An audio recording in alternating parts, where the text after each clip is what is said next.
courtesy song, an anthem to politeness in a place where the government keeps a watchful eye.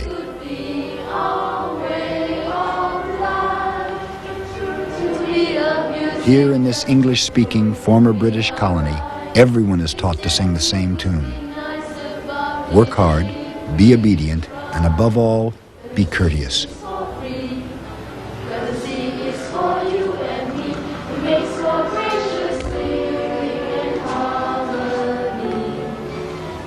Confucian traditions have instilled a deep respect for education throughout East Asia. But in Singapore, students learn far more than math and science.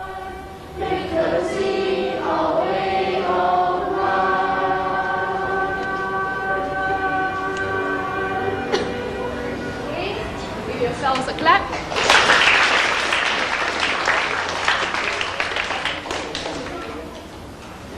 We should make courtesy our way of life, right? And one way. This class is part of the moral education curriculum, compulsory for Singapore students. It has replaced a program called Confucian Ethics, but the underlying philosophy is very much the same. So today, for a lesson on listening as a way of showing courtesy. This program basically uses 4 fundamental principles. Firstly, placing society above self. And then secondly, upholding the family as a basic building block of society.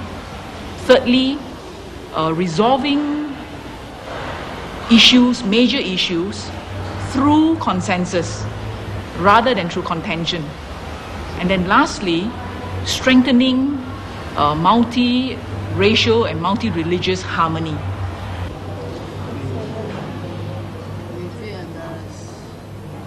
This philosophy of education harks back directly to the ideas of Confucius, submerging individual needs to the goals of society.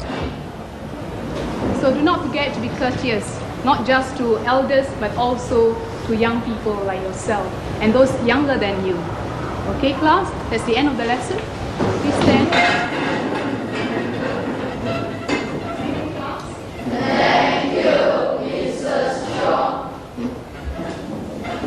All this is the vision of Lee Kuan Yew, who's been worried about the loss of traditional values. The contamination that I talk about is the insidious television programs, where this supremacy of the individual's wishes overriding everything else is subconsciously being fed into young minds and undermining their own traditional culture, which has got Singapore to where it is. In other words, you fit yourself into society, the exact opposite of the American rights of the individual. Passengers are reminded that it's an offense to smoke, eat or drink in MRT stations and trains. The offense carries a maximum fine of $500. Please help us to keep the MRT stations and trains safe, clean and comfortable. Thank you for your cooperation. In promoting social obligation, Lee has banished corruption from Singapore. He has also insisted on an unusual degree of social control. To Lee Kuan Yew, control was required because Singapore was vulnerable, both from without and from ethnic strife within. This tiny city-state on the tip of Malaysia is 1/4 the size of Rhode Island, but has twice the population, 80% Chinese with Malay and Indian minorities. From 1918 to 1955, Singapore thrived under British protection. The colonialists used it as it is used today as a central port for East-West trade. Soon after Singapore gained its independence, Lee Kuan Yew rose to power in 1959.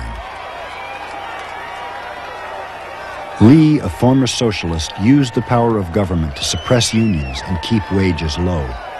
With financial incentives and venture capital, he lured in foreign companies that needed low-paid, educated workers, and he used that foreign capital to build up Singapore.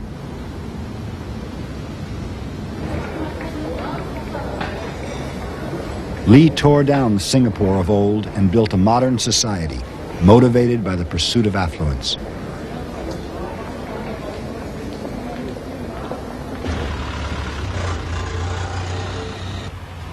Singapore became a haven for multinational corporations.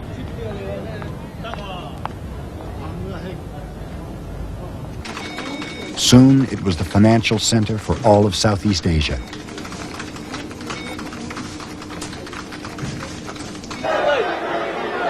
Today, its people enjoy the highest standard of living in the region after Japan. By 1995, their per capita GNP may actually outstrip that of their former colonial masters, Great Britain.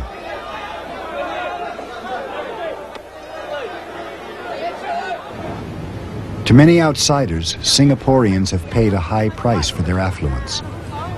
Society is strictly regulated, and punishments can be severe. Alongside moral education, paternalistic admonitions and fines are posted everywhere. We have a fine for somebody who uses a urinal and doesn't flush. And you've got to change social habits quickly. What's the choice? Wait until the epidemic breaks out? Having intervened in one sector and changed the hardware, you've got to intervene in the software.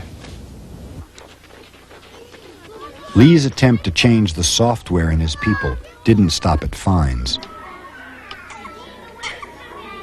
In the 70s, Lee worried that uneducated women were having too many babies, while those with college degrees, most of them ethnic Chinese, were having too few.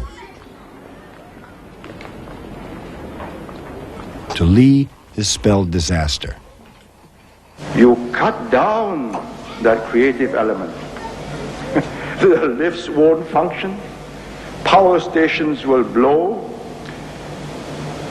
The place will sag.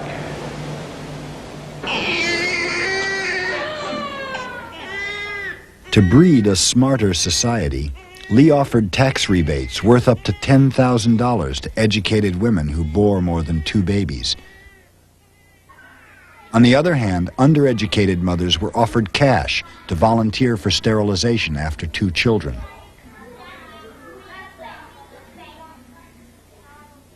This method is a permanent method, and is an operation done, and we call this sterilization. And in the man, it is called vasectomy. In the lady, it's tubal ligation. In 12 years' time, 20% of Singapore's women were sterilized.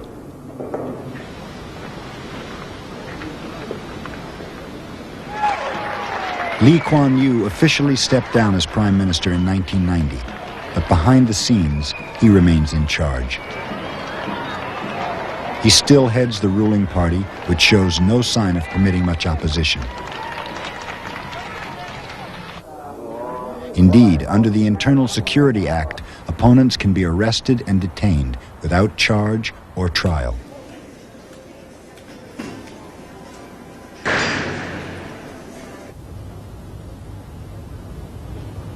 Many Singaporeans seem to be losing patience with government interference. They are voting with their feet, and in record numbers. In 1989, an estimated 16,000 people emigrated. Out of Singapore's population of less than 3 million. Many Singaporeans seem to be losing patience with government interference. They are voting with their feet, and in record numbers. In 1989, an estimated 16,000 people emigrated. Out of Singapore's population of less than 3 million, this is a disturbing figure to Lee Kuan Yew, for most of these emigrants came from the ranks of the skilled young professionals. In our case, the Australians, the New Zealanders, the Canadians have decided to open up and seek our immigrants because they are educated in English, trained, skilled, and useful. And the grass sometimes looks greener on the other side. Of course, a lot of people are leaving Singapore. Singapore has got rather stifling under the rule of a man whom you might